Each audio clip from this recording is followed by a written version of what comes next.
In this world, morality is blurred. Slavery is everywhere. Some call it a way to wash away sins. Others use it to fill the pockets of greedy elites. Some build entire armies through slavery, all for the sake of power. And skeletons who fight for the freedom of all, standing against slavery. Illegal goods flow through the swamps, traded by hidden syndicates. Cannibal tribes hunt their prey to survive or for their twisted ceremonies. Everything feels upside down. Skeleton who believe they are human. Humans who call themselves skeletons. The weak are left behind. The strong continue to crush those beneath them. But those who have been hurt, they are the ones who may one day change everything. All of this happened in the world of Kenshi.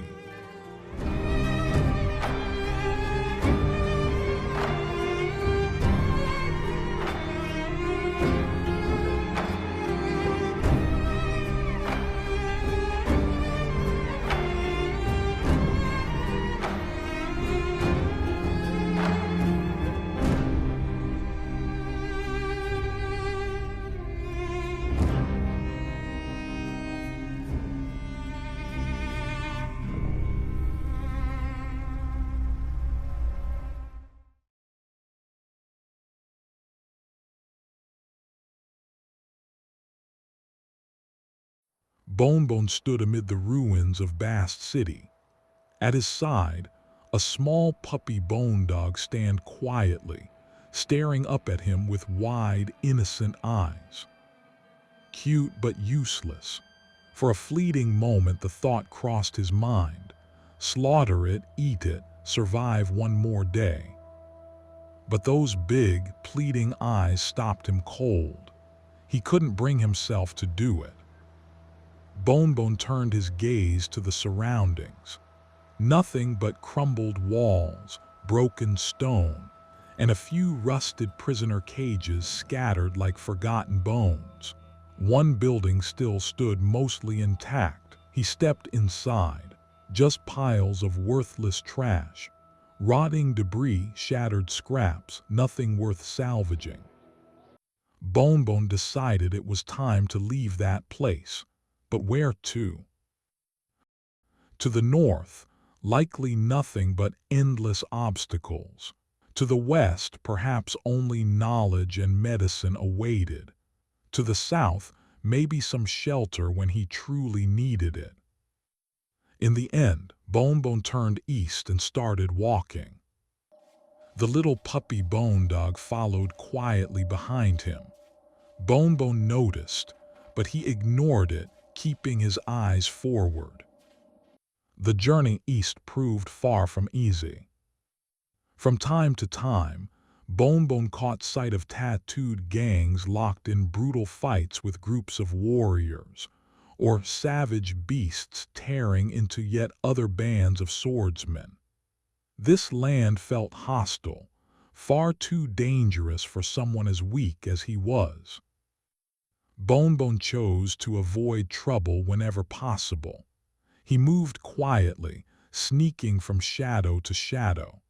When clashes erupted nearby, he hid, crouched low and still, waiting patiently until the fighting died down. Only then would he creep forward to loot whatever he could from the fallen wanderers. It was during those careful, silent movements that Bonebone began to notice something. The more he sneaked around hostiles, the better he became at it. His stealth skill was slowly improving, useful in so many situations. Bonebone spotted a group of wanderers, locked in a fierce battle with a Garu. He slipped into hiding, staying low and out of sight. Patiently he waited for the fight to end, hoping to scavenge meat from the fallen beast, something to eat for himself, and scraps for the puppy bonedog that still trailed quietly behind him. At last, Bonebone gave in. He looked down at the small creature and named it Softbone. From that moment on, Bonebone and Softbone would face the journey together. Bonebone arrived in Shobata. The city buzzed with life, crowded streets, voices overlapping, the constant hum of trade and movement. He wandered for a short while, taking in the sights and feel of the place. Soon he spotted an adventure shop. Gathering his courage, he stepped inside and tried selling the items he had looted along the way. The cats he earned weren't much, just a modest handful, but it was enough to buy a first aid kit, something he could keep for emergencies. He also noticed the shop sold backpacks. They looked practical, perfect for carrying more gear on the long roads ahead. Bonebone decided to buy a medium backpack. He slung it over his shoulders. It settled comfortably, already promising to make a difference. Stepping back outside, he continued observing the city. What could he do here? What opportunities lay in wait? His eyes caught a group of people hauling someone along, dragging them toward a grim building.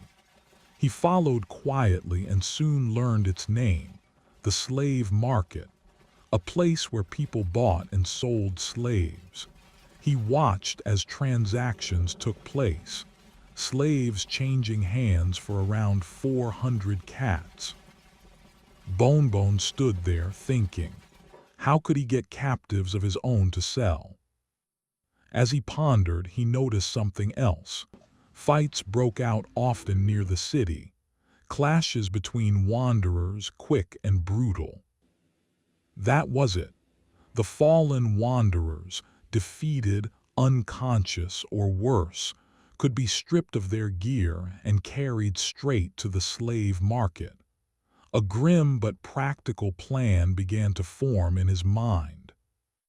Bonebone decided to try the plan. At the city gates, he told Softbone to sit and stay. He left a small portion of food beside the puppy, then stepped out through the gates alone. Not far ahead, he encountered a group from the United Heroes League. They immediately started hurling insults at him, mocking his appearance. Bonebone ignored them completely. There was no point in arguing, no point in confronting them. They were just loudmouths pretending to be tough. He kept walking, moving farther from the gates, scanning for fallen wanderers who might become easy captives. But the United Heroes League didn't let up. They followed him, their taunts growing louder, more relentless. Finally, Bonebone spotted what he was looking for. An outlaw farmer lying helpless on the ground, defeated and barely conscious. He hoisted the man over his shoulder and turned back toward Shobata. Perhaps frustrated that their insults went unanswered, the group finally snapped. They launched an attack, closing in on Bonebone from behind. Bonebone didn't fight back.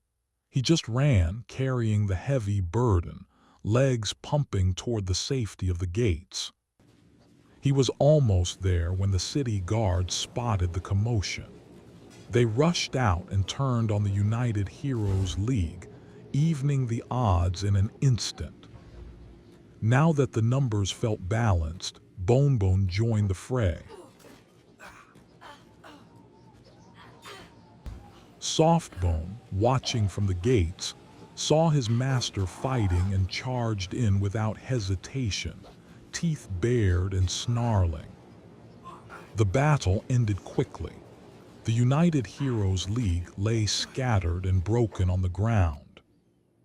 Bonebone wasted no time.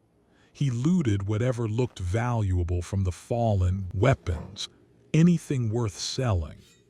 Softbone darted around excitedly, tail wagging, playfully gnawing on a severed limb fragment like it was a new toy.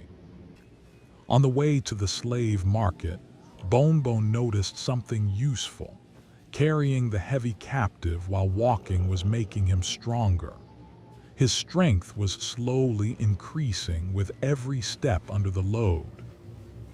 So instead of heading straight there, he took a detour. He carried the unconscious man around Shobadai, showing him the sights of the city. While wandering the city, Bonebone arrived in front of a tall, imposing building. Standing at the entrance was a figure who clearly held authority there, the thief boss of the Shinobi Thieves faction. This was their headquarters. The thief boss stood with calm confidence, opening the door to anyone willing to join. The price was straightforward: 10,000 cats to become a member. By joining the Shinobi Thieves, Bonebone would gain free access to all the facilities inside the Thieves Guild. More than that, the faction would come to his aid if he ever found himself in a fight. Bonebone considered it for a moment, but the decision was easy. He didn't have nearly enough cats, and he wasn't ready to commit. Without a word, he turned and walked away, leaving the towering building and its open invitation behind. In a quiet corner of Shobadai, Bonebone found a small campsite that travelers often used. He made use of the campfire to cook the raw meat he had gathered, the flames crackling softly as the smell of roasting filled the air. Then he used the sleeping bag there to rest for a brief while, letting his weary body recover. Day turned to night. The stars came out over the desert city, and Bonebone felt rested enough to continue his hunt. He looked at Softbone and told the puppy to stay put at the campsite. He left a few pieces of cooked meat beside him, enough to keep the little one content while he was gone. Out in the vast desert sands, Bonebone came across several bodies lying motionless. Among them was a member of the Sand Ninjas. Bonebone approached and checked him carefully. The armor the ninja wore looked excellent, lightweight, designed to boost stealth and other skills. It would be valuable. When Bonebone tried to take it, though, the Sand Ninja, still weak and barely conscious, fought back. A desperate struggle ensued, tugging, pulling, each claiming what they believed was rightfully theirs. In that tense moment of conflict, something unexpected happened. Bonebone's thievery skill improved from the experience. His hands grew quicker, more practiced in the art of taking without permission.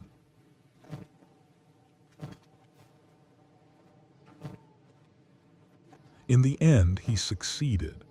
He stripped the Sand Ninja of everything valuable, armor, weapons, whatever he carried, and hoisted the unconscious body over his shoulder. Without delay, Bonebone turned back toward Shobadai, carrying his new captive through the night sands. Not long after, Bonebone encountered a large group moving through the streets. At their head walked someone who clearly carried great importance, dressed in fine robes, flanked by guards, exuding an air of unchallenged authority. The leader suddenly shouted insults, his voice sharp and cutting, aimed at someone in the distance, or perhaps at no one in particular. Bonebone paused for a moment, watching the procession pass by. Was that insult directed at him? The thought lingered only briefly. He didn't dwell on it. There was no point in standing there wondering. Bonebone turned and continued walking, heading straight back toward the slave market, the unconscious captive still slung over his shoulder. Bonebone spotted a garu lying dead on the ground. It was one of those big pack animals that traders often used to carry their goods. He gathered his courage and approached it. He started looting the body. There was a lot of stuff there, supplies, gear, and other items left behind. Bonebone began taking what he could. The garu actually belonged to a Western hive trader. What Bonebone was doing was clearly a crime in their eyes, but the traders seemed busy fighting against United City's forces nearby, so no one noticed or came after him right away. Once he felt he had taken enough, Bonebone quickly left the area. He went to the nearest shop and sold the items. The cats he got were quite good, a nice amount for his efforts. Bonebone ran into the same important group again. They were walking through the streets, looking as proud and superior as ever. This time he gathered his courage and approached them. He greeted the leader directly. The man was Lord Nagata, a noble who ruled Bast. Lord Nagata answered right away with mean words, looking down on Bonebone without any respect. Bonebone got angry and shot back, his words sharp and full of pride, matching the noble's attitude. He didn't expect what came next. Lord Nagata got furious. In seconds, he and his guards attacked Bonebone. The fight was quick and one-sided. Bonebone fell fast and they dragged him away. He was charged with assault. The punishment, 30 hours in prison. Locked in a dark cell, Bonebone knew this wasn't safe. He knew how things worked here. Slave traders often took prisoners and turned them into slaves. There must be some dirty deal between the United City's police and the traders.